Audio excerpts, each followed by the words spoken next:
Amesy here of Amesy's Antics. Welcome to my channel. I hope you are well today because I have another crafty project, and a crafty project that is going to welcome in those spring vibes. It has just turned spring here in the UK, so what better way than sprucing up a little bit of decor and having a go at making a spring door wreath with some faux flowers to really welcome in that spring season. So if you would like to see how to make a spring door wreath with some faux flowers and foliage, then let's get crafting. To make the spring door wreath, you are going to need a wreath base, and I'm using a grapevine twig style wreath base for this one, and I can link it down below. I got it from Hobbycraft if you want to use the same. And then to add on to the wreath, you are going to need some faux foliage. So I have got eucalyptus and wisteria for this base bit, and then some faux flowers. So I have got a mixture of lavender, wildflower, tulips and daffodils, as well as some daisy petal heads. And then to attach it all together, I have got some floristry wire as well as a glue gun.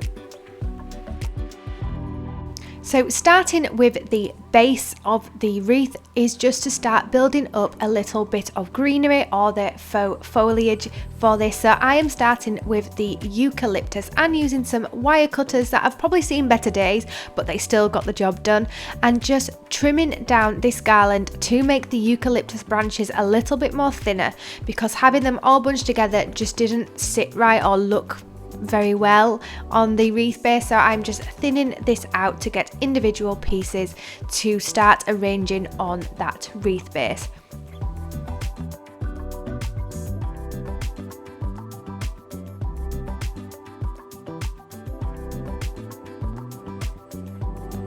And once I had my pieces, just rearranging them on the wreath base to see where I thought they would look best, not actually attaching them at this point, but just experimenting of where the placement of the leaves should be.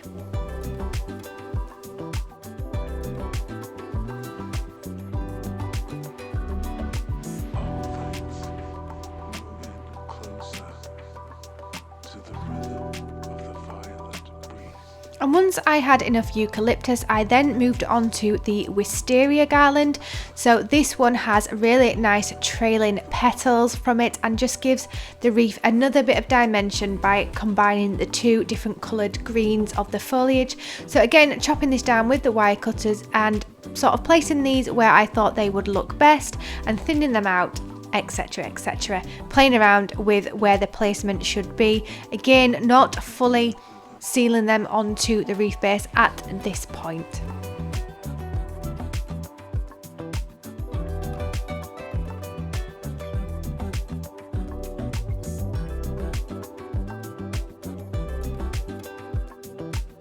Once happy of where all the placement should be, I then use some floristry wire to begin securing these onto the base. And what is good about these is because it is thin, you can wrap it around, and I'm just demonstrating here how I attached it so that it is attached to the leaf, and then it is thin enough to be able to thread through some of those vine branches and just get it nice and secure onto that base without having to use the glue gun, and with it being green, it being sort of semi camouflage within the wreath base. So yeah, just placing on the leaf, attaching the wire, and then threading this through the branches a few times to secure the foliage in place.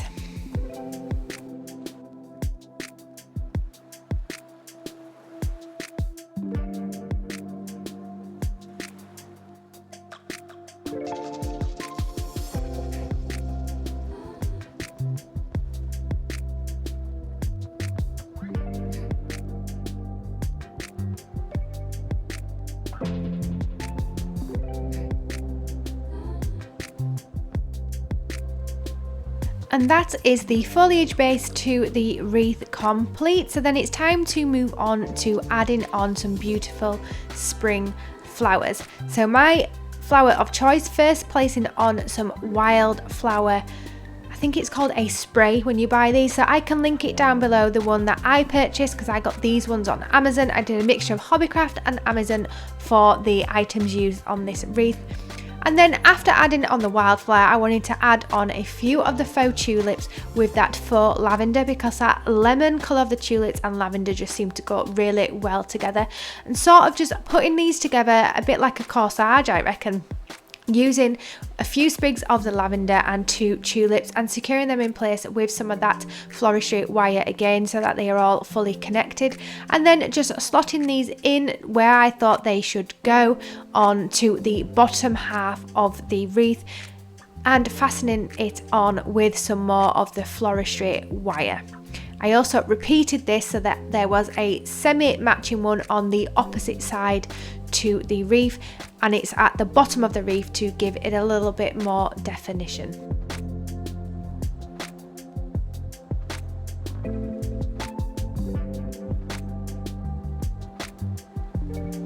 To fill out more of the bottom part of the wreath to make this the focal point of the wreath, I then added a few more sprigs of the lavender, just placing these in between those grapevine twigs and testing out the different placements of them, and then using the hot glue gun just to secure these in place rather than the floristry wire. And this is purely because they were single stemmed and the floristry wire was a little bit more difficult to secure to them and then to the wreath, so the hot glue really does help hold them in place, and I think it looks really nice for this part. And then it was time to add a little bit more spring-like to the wreath by using some faux daffodils, and these ones have quite a few on a bunch, and what is good, you can move the leaf parts up and down to change the height of the daffodils of where you want them. And I chose to use a few sprigs of these with about 4 or 5 of those daffodils on at one point. Again, placing these to the bottom half of the wreath in between where the lavender parts are, and just generally playing around with the placement of these so that the daffodils were the real focal point at the bottom of the wreath as well. So slotting this in between those vine twigs, and again using a bit of hot glue to hold them in place. And then finally, to finish off this area, just using a few of those daisy petal heads with some hot glue and adding these onto the top of the lavender, and this really helps blend everything together and hide a little bit of that floristry wire as well as maybe some of the glue that is set on top of the lavender.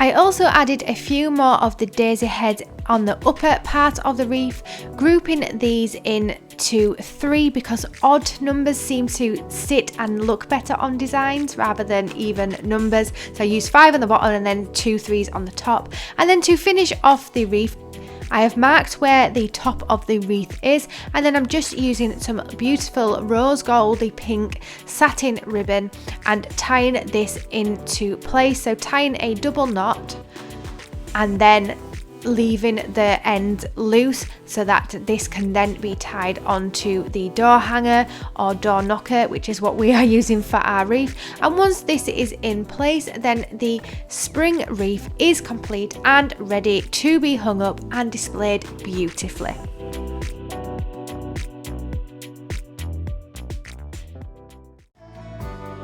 Meet me where the meadows grow by the water hole. Lucid dreams of you and me. Sky high, busy life, I wanna leave. Oh, muscle tight, early light, cleanse down jaw. Say my name or say it twice. Shed this layer of overthinking.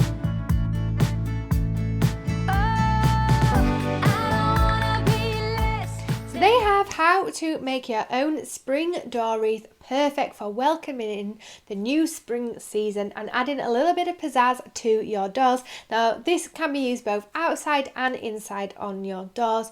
We are choosing to have ours outside, and if you are going to do the same, I would advise making sure that you bring it inside in any bad weather, because British weather is unpredictable but predictable at the same time, so you can guarantee we're never going to have a straight long run of beautiful weather. So I would definitely advise bringing this in during bad weather to preserve all of those faux flowers. And what's good about this, you can bring it out year after year after year if you store it well so it doesn't become damaged, and you'll have a lovely spring wreath for years to come. So let me know what you think of this in them comments below, and whether you'll be having a go at making your own spring wreath. I would love to know, so put it in them comments. And if you've enjoyed the video, then please do give it a big thumbs up, and don't forget to hit that subscribe button to keep up with more of my crafting antics coming up onto the channel. And whilst you're there, hit the notification bell as well, because that will alert you each time my videos go live, usually on a Sunday morning around 9 AM, but if you hit that notification bell, it will tell you when it has gone live. And check out my blog Ames's Antics, which is linked below and above now, so you can find out more information should you need it over on the blog. And with that said, I will see you in next week's video, and I hope you have a lovely rest of your day and week, and happy crafting. Bye!